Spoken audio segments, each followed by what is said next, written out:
The views and opinions expressed by participants in the following public affairs program do not necessarily reflect the position or beliefs of WDEF or its staff.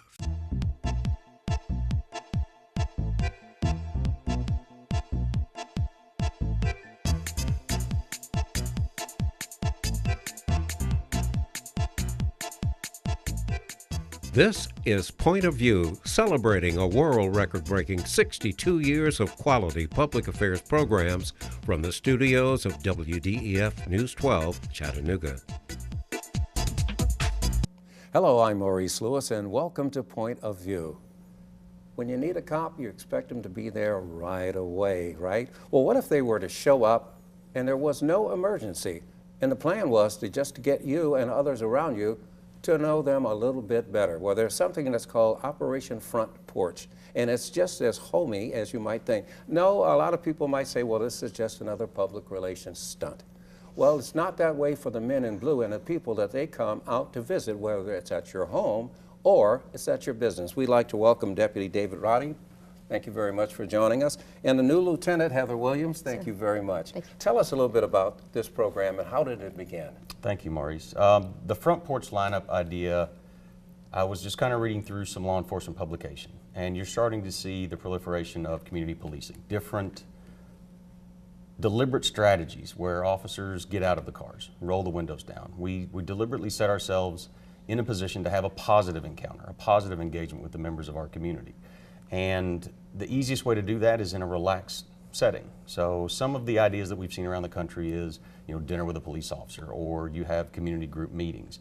And it kind of dawned on me, what place are people more relaxed than in their own home? So we started to get the idea of, well, what if we had our lineups conducted at neighborhood homes? And so just touching base with members of our community, the response to that was overwhelming. In the first solicitation, I think I had close to 15 different people that were willing to open their own homes for police officers to come in and conduct a lineup. Well, I think it has another effect also, because you do the same thing with different businesses that would love to have you guys come out. Absolutely, and that's kind of where the evolution has started. We've done this a few times. We did the first one down in Highland Park, and it went even better than what I had expected. And a lineup, when we conduct them at the service center, is a very formal setting. The sergeants come out and they brief the officers line up. We'll do maybe a weapons inspection or an equipment inspection. They'll pass along pertinent information from their supervisors, make sure everybody showed up for work, they understand what their assignments are. A front porch lineup is all of that. It's just conducted either in the front yard or on the porch of someone's home. At the home that we did it in Highland Park, they made more desserts than any group of police officers should ever eat at the beginning of a shift. Thankfully, they offset that with a large amount of free coffee as well. So that just started the dynamic. It started the conversations of, well, let's just see how big we can make this grow. Well, Lieutenant, it has another benefit also. It starts a buzz in the neighborhood. When you see more than one police car parked anywhere, neighbors want to know what's going on, what's that all about. So you can start a buzz, and that helps other people to want to invite you, I'm assuming. Right, it does, and it allows for us to have a positive interaction with the citizens, and it also allows for them to ask us questions and get to know the officer on a more personal level. Whereas usually we go to a call and answer that call and leave and go to another call. We're able to spend time with them, and they're able to ask questions about what's going on in the community, and it's a very positive interaction, very positive experience. Well, this is better than a reality show in that you're there. They get a chance to see you guys face to face. They hear some of the information that the officers are going to hear before you go out on the street. How important is it, do you think, for people to be able to be part of something like this? The way the project's actually set up is we make sure that the lineups that are occurring are with the officers that patrol that area. So it's not someone that normally patrols Hickson is showing up out in East Brainerd. It gives them the ability to recognize that officer, and then that officer recognizes that community member. And part of the way the lineup's actually set up to begin with is the officers are encouraged to park 2 or 3, 4 blocks out from where the location actually occurs. So then they actually walk in. So we've incorporated a little bit of the old school walking beat. The officers are walking into the location. They may see something that needs to be addressed or wave at someone. stop and talk to another member of that community by their mailbox. Well, heck, officer, why are you walking down the street? Well, we're doing a front porch lineup down here at Mr. and Mrs. So-and-so's house. And it shows the engagement that we're willing to do, but it also, one of the points that we try and express back to the officers is it actually makes our job safer and it makes the community safer. Because you become more of a person now that you have been met and people have seen you walk in the neighborhood and stop and talk. The job of public relations is just part of law enforcement. You also have, I really hate to use this expression, some really bad dudes out there. I know you all have heard that a lot before, but it's a reality. Now, the other side, how are we doing with violence reduction and safety zones? The safety zones, as far as the injunction, we're still working through the nuances and the small parts of that. As you've seen, it's been signed off and everything's in the moving parts. So it's another tool that we use, same as the violence reduction initiative. Any different tools that the department, the city, the mayor staff supportive of, the city council supportive of, gives us one more tool that we can use to address the violence that's impacting our community now. Well, Lieutenant, you and I were talking just before the show, and I asked the question, you know, first day as a rookie, and now here you are, a brand new lieutenant. Tell us a little bit about your journey. It's been 15 years, 15 great years. Again, started out as a rookie and gained a lot of experience and got the opportunity to work under Deputy Chief Friday. So I learned a lot along the way, and hopefully I'll be able to build on those skills and make me a great lieutenant, and hopefully keep moving up in the ranks. Well, one of the questions that always comes up, people, do they ask you, are you a role model? I mean, you've probably heard that a million times, but how do you handle that question?